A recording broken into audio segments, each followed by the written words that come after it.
você já está chegando ao final do seu curso, é hora de pensar no seu projeto de pesquisa. O professor Vanderlei Garcia nos deu algumas dicas para fazer um bom TCC sem perder o sono. Professor Vanderlei Garcia, muito obrigada por sua presença aqui nos estúdios da TV Unimap. Obrigado, Dani. Eu agradeço o convite, estou à disposição aqui de vocês. E hoje nós vamos conversar então sobre a temida monografia, o trabalho de conclusão de curso. E você, que é docente de uma disciplina no curso de jornalismo, ministra aulas, na verdade, esse semestre, especialmente da disciplina Teoria e Método de Pesquisa, que é uma introdução, um pré-projeto, um início dos trabalhos aí de pesquisa para a monografia. Mas antes da gente começar a falar especificamente sobre esse assunto, eu gostaria de saber, você também, professor, hoje é doutorando do programa de educação aqui da Unimap, então também está fazendo parte desse processo aí de pesquisa, escolha do tema, dos assuntos que nós vamos conversar hoje. Queria até que você recordasse conosco como foi esse processo, desde a sua pesquisa na monografia, no mestrado e agora o doutorado, falando inclusive os temas, como eles... Qual a intimidade, o grau de intimidade e por que você optou falar por esses temas? Então, Dani, na verdade, na graduação, quando eu fiz o curso de jornalismo, eu não tive nenhuma experiência com pesquisa científica. Não era obrigatório no curso de jornalismo. Fiz um projeto experimental, que era um produto jornalístico na época, mas não trabalhei com pesquisa. Então, quando eu fui para o mestrado, 10 anos depois que eu terminei a graduação, aquilo foi um choque para mim. Porque eu tive que ingressar no mundo que eu ainda não conhecia. Sorte que, não sei se sorte, mas eu conhecia pessoas colegas meus de turma, que já eram professores, e inclusive uma professora minha também era muito minha amiga, e me ajudaram bastante na hora de elaborar o projeto, de pensar. E aí foi no mestrado que eu conheci de fato esse mundo, e aí depois, quando você vai para o doutorado, você já tem um pouco mais facilidade, Não que a gente já sabe tudo, não é isso. Mas pelo menos a gente já passou por uma primeira experiência. E o meu estudo é sempre no campo da comunicação, sempre no campo do jornalismo, preocupado muito com a questão da influência da mídia nas pessoas, da manipulação, dos posicionamentos políticos que acontecem dentro do jornalismo. E professor, começamos aí falando sobre o tema, você acabou de falar, o seu tema de pesquisa, a sua área de pesquisa, mas e para quem está iniciando agora? Como é feito, como dar dicas para que as pessoas escolham um tema de pesquisa? Olha, a primeira coisa é o seguinte, o que você gosta de estudar? A ciência, ela se move por dúvidas, e não por certezas. Isso é claro, então você precisa descobrir algo, você só vai descobrir aquilo que é não conhecido, que ninguém sabe. Então você precisa ter uma dúvida, ter uma curiosidade. Então assim, o aluno precisa se perguntar primeiro, o que eu quero saber? O que eu gosto de estudar? No nosso caso de jornalismo, ele gosta de estudar televisão, ele gosta de estudar jornal, ele quer ver programa esportivo. Então, cada aluno na sua área, em qualquer profissão, tem que pensar aquilo que ele mais gosta dentro da sua profissão. Começa daí. E a partir daí, assim, o que eu quero saber? Qual que é a minha interrogação que ficou na minha cabeça? Bom, passei 3 anos de curso estudando sobre a minha profissão, e agora? O que eu gostaria de saber mais que os professores ainda não me mostraram? Ou a respeito de uma teoria, ou a respeito de um produto, de uma prática, Isso é o primeiro ponto de partida, o aluno formular essas questões. É uma dúvida. A certeza você vai ter no final do processo. No começo é partir da dúvida. Esse não é o objetivo do trabalho, é diferente? É diferente, porque o objetivo é quando você já formula a tua pergunta, eu quero saber tal coisa, aí você pergunta, mas para que eu quero saber isso? Onde é que eu vou chegar com a resposta dessa pergunta? Então isso é um passo um pouco mais adiantado, mas é necessário você saber, porque não adianta só perguntar, quero saber tal coisa, mas por quê? Onde você pretende chegar, qual que é a relevância que isso tem, qual que é a importância que isso traz. Eu falo muito para os meus alunos, que eles às vezes querem, como a gente trabalha com comunicação, eles querem fazer grandes monografias a respeito do Jornal Nacional, a respeito da Folha de São Paulo, dos grandes veículos de comunicação. E eu acho que é uma coisa fantástica que os alunos nossos aqui pesquisem as questões locais, da nossa região.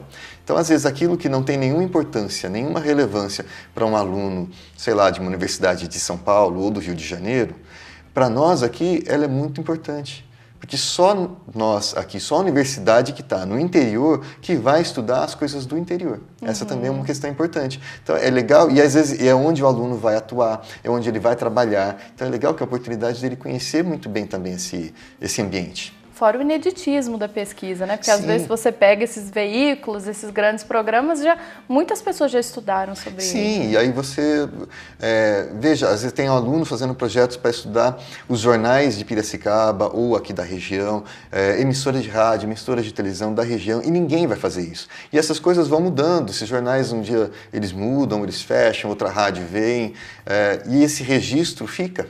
Né? Então, esse conhecimento que o aluno gera aqui fica, então ele está trazendo um ganho. Então, tem uma relevância. Então, quando a gente fala assim, pensar na relevância do projeto, é pensar assim, nossa, eu preciso descobrir uma nova teoria da comunicação. Né? Não é isso. A relevância é qual que é a importância daquilo naquela comunidade, naquele local onde ele está inserido. Né? Que informação adicional ele vai trazer. Como você disse, as possibilidades são grandes desse aluno trabalhar, né, participar posteriormente, ou se já participa desses veículos de comunicação da cidade, né, até para conhecer melhor o funcionamento e deixar esse registro histórico também. Sim, ele vai conhecer melhor esse local para ele trabalhar, ou não, porque ele também pode fazer um trabalho crítico e falar, olha, acho que isso aqui não serve, a gente pode pensar em outras alternativas, mas é interessante ele conhecer isso. Mas todo o trabalho, assim, ele chega a uma conclusão, né? Por exemplo, ele tem alguma resposta para o que foi estudado, por exemplo? Sim, ele tem que dar uma resposta. Nem sempre a resposta é a esperada. Ou é positiva, né? Ou é positiva. Às vezes o aluno vem com uma expectativa, né? Olha, eu quero mostrar tal coisa como é legal pra caramba. E aí a pesquisa vai demonstrar que aquilo não é legal pra caramba, aquilo é ruim. Ou o contrário, ele pode estar uma visão negativa, né? No nosso caso, quero provar que o veículo tal ele manipula a informação. Aí ele faz a pesquisa e não consegue comprovar isso. Né? A pesquisa está errada? Não. Simplesmente ele partiu de uma ideia, de uma hipótese que não se comprovou, mas isso não tem nada de errado.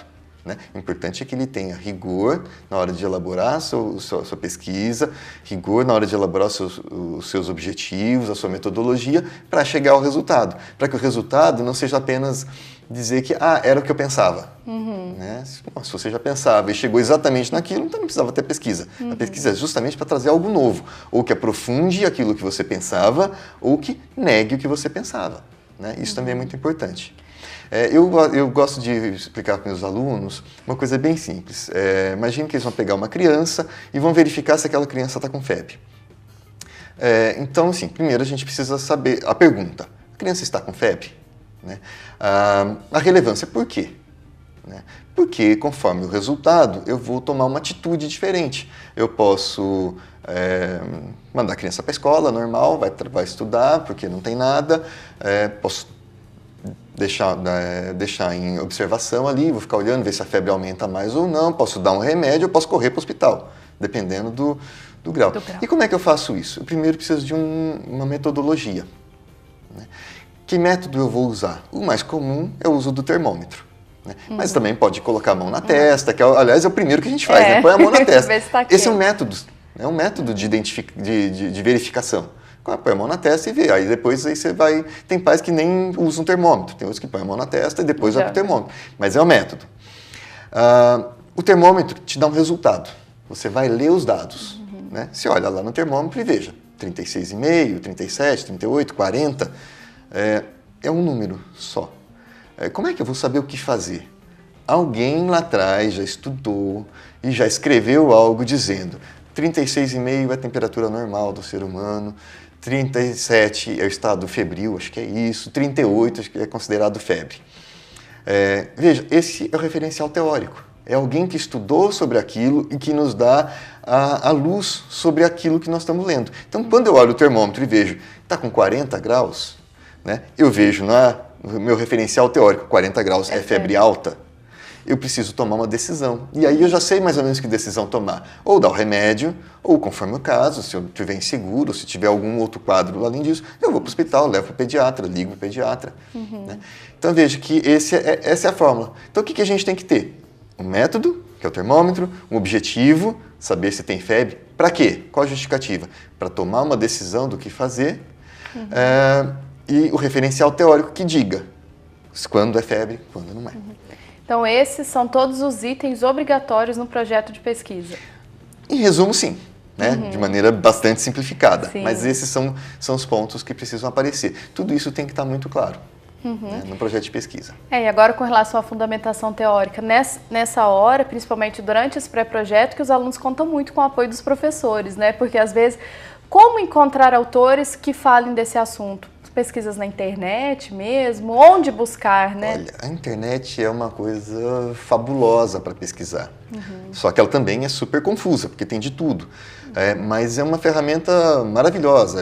Eu vou também relembrar de quando eu fiz o meu mestrado. Já existia, eu fiz o mestrado em 2006, 2007, eu já usei bastante internet, mas tinha um conteúdo muito menor do que hoje e muito menos organizado.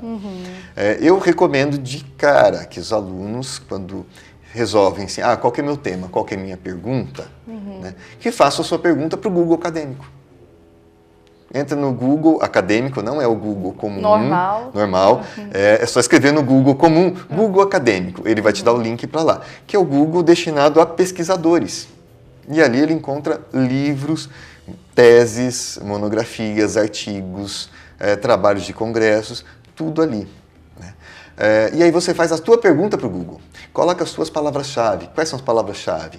As principais palavras que vêm na sua cabeça quando você pensa no teu projeto.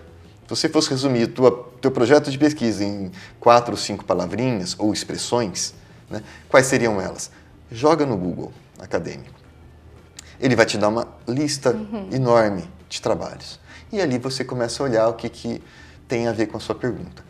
Porque é muito provável que a pergunta que você faz, alguém já tenha feito, ou igual, ou parecida. Isso é ruim? Não. Significa que você não está maluco. Significa que você está fazendo algo que está preocupando a sociedade. Tudo bem, você pode ter uma chance de ser a sua pergunta ser muito brilhante, mas normalmente você vai fazer uma pergunta que alguém já fez algo parecido. Então você vai identificar, e aí você começa a verificar nessas pesquisas quais são os autores mais consolidados, que já disseram algo a respeito daquilo, que vão te fundamentar. São eles que vão te dar os parâmetros de como olhar para aquele objeto que você está estudando, para aquela questão que você colocou. Né? É lógico, o Google Acadêmico não é o único espaço. A biblioteca é fundamental. E sem pressa na biblioteca é ótimo. Pense... por exemplo, você pode jogar no Google, lá no Google Livros, que é outro espaço maravilhoso, que aí é o Google Books, só para pesquisar livros, joga lá o assunto que você está estudando e vai pesquisar na biblioteca da Unimap ou de outra universidade que você tem acesso, se tem aqueles livros que você encontrou lá. Quando você for lá, não vai com pressa. Encontra aquele livro lá e aproveita, dá uma olhada em toda aquela prateleira. Aí você vai começar a encontrar títulos que dizem respeito àquilo que você está querendo estudar. E aí você começa a olhar. Olha o resumo do livro, a orelha do livro, o sumário, né? E começa a separar. Leva para o teu orientador. Olha, encontrei isso, isso, isso. O orientador, você volta com uma bagagem lá de 10 livros, de uma lista de 10 livros, o orientador ele vai dizer, vai nesse primeiro, vai naquele outro. Né? Não fique esperando só do orientador. Né? O orientador, principalmente na graduação, nos cursos, eles orientam muita gente. Né? Depende muito dos cursos, mas às vezes orienta 4, 5, 10 alunos em temas diferentes. Então o orientador não tem condições dominar todos de os cabeça, assuntos, dominar todos os assuntos e saber bibliografia para todo mundo. Mas quando o aluno traz uma bibliografia para ele, aí ele lembra, às vezes, coisas que ele viu lá atrás, que ele não lembrava mais, ele, opa, não, isso aqui é legal, veja esse primeiro. Então, isso ajuda muito. O aluno, na pesquisa, tem que ter uma proatividade muito grande, porque o trabalho é dele, não é do professor. A pesquisa é dele, né? A gente também é muito mal acostumado na escola, durante todo o tempo, e na própria universidade, a gente ainda é acostumado assim, o professor diz o que a gente tem que fazer. Olha, ele entra na sala, o conteúdo é esse, né? Ele expõe a aula e depois diz, agora vocês façam tal trabalho. E aí o aluno vai lá e faz o trabalho do bonitinho, do jeitinho que o professor mandou. Que pediu, né? Quando ele chega nesse projeto de pesquisa, o professor diz, agora o trabalho é seu. E, como a gente diz também, o problema é seu. O problema quer dizer a sua pergunta, né? Mas o problema é seu também. Você vai ter que se virar com ele. Você precisa descobrir. E aí é você que dá os passos de encontrar o caminho. E nessa hora também que a gente vê essa falta de incentivo à pesquisa no Brasil, desde a época de escola, ensino fundamental, ensino médio, até a graduação. A gente vê nas iniciações científicas, por exemplo, que acredito que seja um processo que muitos alunos, né, deveriam ter a oportunidade de passar até para conseguir entrar menos, a gente pode dizer, menos cru, né, no mestrado e posteriormente no doutorado. O doutorado, a pessoa já tem a experiência do mestrado, né, mas que já conheça um pouco de fato como é o projeto de pesquisa, porque você acredita que, tendo esse contato mais próximo com os alunos, devo ver que eles chegam sem bagagem nenhuma de pesquisadores mesmo, né? Uhum. Sim, acho que são poucos alunos que têm esse perfil, porque não foi desenvolvido isso na escola. É uma pena que isso aconteça, que a gente não tenha esse estímulo aos alunos criarem. Eu vejo muitas escolas falando em fazer projetos, em envolver a turma. Eu acho que hoje, mais do que no passado, muito mais do que na minha hoje já época. se pensa mais nisso. Né? Se pensa nisso. Mas ainda acho que é muito insuficiente ainda. Os alunos ainda vêm muito acostumados. Isso não é culpa deles, acho que isso é um processo histórico que é construído, mas vêm muito acostumados a fazer o que o professor pede. E aí, quando a gente coloca o problema para eles, eles têm essa dificuldade. Talvez por isso tanto esse receio.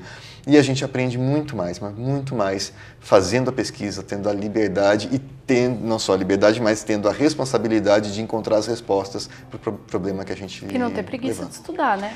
Não pode ter preguiça. Porque tem que ler muito. Tem que ler muito e tem que questionar muito. Porque você também a gente acaba sendo acostumado de que fulano diz tal coisa, então aquilo é verdade. E aí quando você vai pesquisar, você vê que um diz uma coisa, o outro diz outra. E aí o que eu faço com isso? Olha, você é o pesquisador, você escolhe se você prefere A ou B, se você acredita que o A está certo, que o B está certo, ou que os dois estão errados, ou os dois estão certos, e aí você vai ter que compor isso. Né? E essa composição faz parte de um processo de aprendizado e de amadurecimento.